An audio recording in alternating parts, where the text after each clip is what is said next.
इंग्रजांनाही दाद न देण्याची जिद्दच त्यांची न्यारी, राणी असूनही वेगळी जिची छाप अशी होती अहिल्या राणी।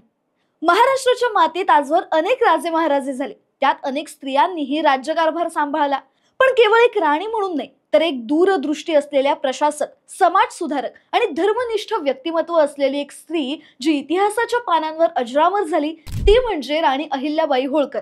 त्यांचा जीवन प्रवास म्हणजे आपल्यासाठी साहस, बुद्धिमत्ता आणि निस्वार्थ सेवेचा एक धडाच आहे। त्यांच्या या जीवन प्रवासाबद्दल आणि महत्त्वाचं म्हणजे भारतातील हिंदू मंदिरांच्या पुनर्बांधणी आणि जीर्णोद्धारात त्यांनी घेतलेल्या भूमिकेबद्दल जाणून घेऊया या व्हिडिओच्या माध्यमातून। पण त्याआधी गाजावाजाला सबस्क्राइब करा आणि नवनवीन अपडेटसाठी बेल आयकॉनवर क्लिक करायला विसरू नका। नमस्कार, तुम्ही पाहताय गाजावाजा।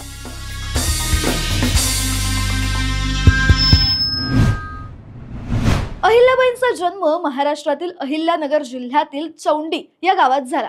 त्यांचे वडील माणकोजीराव शिंदे गावचे पाटील होते।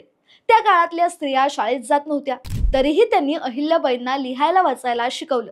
पुढे अहिल्याबाई 8 वर्षांच्या असताना माळवा प्रदेशचे प्रमुख आणि मराठा पेशवे बाजीराव प्रथम यांच्या सैन्यातील सेनापती मल्हारराव होळकर यांचा मुलगा खंडेराव यांच्याशी त्यांचा विवाह झाला।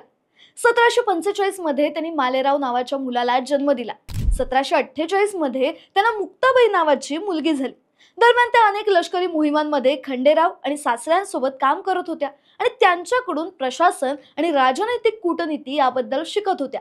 पण दुर्दैवाने 1754 मध्ये त्यांच्या पतीचा एका युद्धात मृत्यू झाला आणि 1766 मध्ये त्यांच्या सासऱ्यांचंही निधन झालं आणि वयाच्या अवघ्या 40व्या वर्षी अहिल्याबाईंनी माळवा प्रांताच्या सुभेदाराची सूत्र हाती घेतली। अहिल्याबाईंची प्रशासकीय कारकीर्द म्हणजे एक सुवर्ण काळ होता। त्यांनी माहेश्वरला आपली राजधानी बनवली आणि तेथून एक आदर्श प्रशासन राबवलं। त्यांनी आर्थिक आणि सामाजिक उद्योजकतेची ही चळवळ उभारली। विशेषतः 18व्या शतकात महेश्वर इथे सुरू केलेला महेश्वरी साडी उद्योग हा त्या काळात महिलांच्या आर्थिक स्वावलंबनाचा महत्त्वपूर्ण टप्पा ठरला। त्यांनी या उद्योगाच्या माध्यमातून केवळ वस्त्रोद्योगच उभा केला नाही, तर स्त्री सक्षमीकरण, ग्रामीण अर्थव्यवस्था आणि स्थानिक हस्तकलेचा विकास यांचा एक समांतर प्रवाह सुरू केला। थोडक्यात त्यांनी उद्योजकतेचा पायाच रचला। आजही त्यांनी उभारलेला महेश्वरी साड्यांचा वस्त्रोद्योग त्यांच्या नावाने ओळखला जातो। याशिवाय हस्तकला, लघुउद्योग आणि बाजार व्यवस्थेला चालना देणाऱ्या योजना त्यांनी त्या काळात राबवल्या। त्यांच्याच या प्रयत्नांमुळे महेश्वर हे हातमागाचं मोठं केंद्र बनलं। अहिल्याबाईंनी या महेश्वरी साड्या स्वतः वापरल्या आणि आपल्या दरबारी आलेल्या स्त्रियांनाही त्यांनी त्या भेट दिल्या। त्यामुळे त्या साड्यांना धार्मिक आणि सांस्कृतिक मूल्य सुद्धा मिळालं। त्यांनी उद्योगांना केवळ नफा मिळवणारा व्यवसाय म्हणून पाहिलं नाही, तर तो लोककल्याणाचा एक मार्ग आहे असं मानलं। आज vocal for local, make in India, startup India यासारख्या मोहिमा चालू असतात, त्याची मूळ बीज अहिल्याबाईंनीच पेरली होती असं प्रकर्षाने जाणवतं। आता त्यांच्या धार्मिक आणि सांस्कृतिक योगदानाबद्दल बोलायचं झालं तर उत्तरेत तुम्ही काशीला जा किंवा दक्षिणेत रामेश्वरला जा, प्रत्येक मंदिरात मराठी पुजारी हा दिसतोच। याचं कारण म्हणजे या मंदिरांचा जीर्णोद्धार केलाय पुण्यश्लोक अहिल्याबाई होळकर यांनी। अहिल्याबाई एक धर्माभिमानी हिंदू आणि भगवान शिवाच्या अनुयायी होत्या।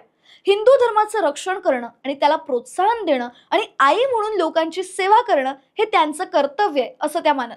मुघलांनी, विशेषतः औरंगजेबाने हिंदू धर्मातील सर्वात पवित्र तीर्थस्थळांपैकी एक असलेल्या वाराणसीतील काशी विश्वनाथ मंदिर पाडल्यानंतर अहिल्याबाईंनी काशी विश्वनाथ मंदिराची पुनर्बांधणी करण्याचा निर्णय घेतला आणि 1780 मध्ये त्यांनी वाराणसीचं नियंत्रण असलेल्या अवधच्या नवाबाला एक पत्र पाठवून त्यांची परवानगी आणि सहकार्य मागितलं। नवाबांनी सहमती दर्शवली आणि अहिल्याबाईंनी त्यांचे दूत, सुतार, गवंडी आणि शिल्पकार सगळे वाराणसीला पाठवले, पैसे, साहित्य आणि मंदिराच्या मॉडेलसह। 1785 मध्ये मंदिर पूर्ण झालं आणि अहिल्याबाईंनी स्वतः तिथे अभिषेक केला।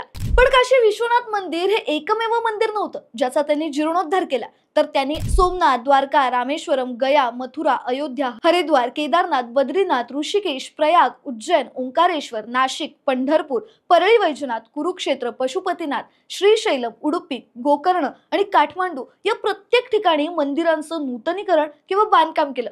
काही ठिकाणी पूजेची व्यवस्था केली। अनेक मंदिरांना स्वतःच्या पैशातून देणगी दिली। या व्यतिरिक्त 1791 मध्ये अहिल्याबाई होळकर यांनी संपूर्ण मणिकर्णिका घाट पुन्हा बांधला। शिवाय अनेक ठिकाणी घाट, विहिरी, तलाव, बागा, धर्मशाळा आणि शाळा सुद्धा बांधल्या आणि त्यांच्या देखभालीसाठी आणि धार्मिक विधींसाठी निधी उपलब्ध करून दिला। आणि या सगळ्यातून त्यांनी विखुरलेल्या हिंदू समाजाला पुन्हा एकदा एकत्र जोडण्याचं काम केलं. खरं सांगायचं तर राणी अहिल्याबाई होळकरांचं आयुष्य आणि त्यांचं काम आजही प्रचंड प्रेरणादायी आहे. 18व्या शतकातच त्यांनी जे केलंय ते आजच्या काळातही किती रिलेव्हंट आहे. म्हणजे बघा, आजच्या काळातही जातीपातींमध्ये मतभेद आहेत, धर्मात भेदभाव केला जातो. आजही विधवा स्त्रियांना वेगळ्या चुकीच्या नजरेने पाहिलं जातं. पण या सगळ्याला अहिल्याबाईंनी आपल्या कृतीतून तेव्हाच उत्तर दिलं. आपल्या मुलीचा त्यांनी आंतरजातीय विवाह लावून दिला. प्रजेला आईच्या नजरेने पाहण्याची त्यांची वृत्ती होती, त्यामुळे त्यांनी कधीही भेदभाव केला नाही, मग तो जातीचा असो वा धर्माचा. आपल्या धर्मनिष्ठ, सेवाभावी आणि समरस दृष्टिकोनातून त्यांनी भारताच्या सांस्कृतिक आत्म्याला नवा श्वास दिला. छत्रपती शिवाजी महाराजांपासून प्रेरणा घेत त्यांनी न्यायनिष्ठ, धर्मप्रधान आणि जनकल्याणकारी असं आजही आदर्शवत वाटावं असं रामराज्यच उभं केलं. या दरम्यान अहिल्याबाईंच्या जीवनातही अनेक आव्हानं आली, पण त्या प्रत्येक संकटाला धैर्याने सामोऱ्या गेल्या. त्या केवळ एक राणी नव्हत्या, तर त्या होत्या एक युगकर्त्या, ज्याने आपल्या कर्तृत्वाने इतिहासाला दिशा दिली. पुढे 29 वर्ष राज्य केल्यानंतर 1795 मध्ये वयाच्या 70व्या वर्षी अहिल्याबाईंचं निधन झालं.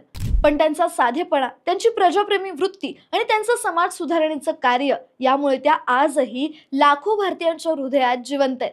अहिल्याबाईंच्या या थोर प्रवासातून आपण शिकतो की खरं नेतृत्व म्हणजे केवळ सत्ता नाही, तर प्रजेच्या कल्याणासाठी निस्वार्थपणे झटणं. पुण्यश्लोक राजमाता अहिल्याबाई होळकर यांना विनम्र अभिवादन. तुम्हाला ही माहिती कशी वाटली आम्हाला कमेंट करून नक्की सांगा. आणि अशाच ऐतिहासिक गोष्टी जाणून घेण्यासाठी गाजावाजाला लाईक, शेअर, फॉलो आणि सबस्क्राईब करायला विसरू नका.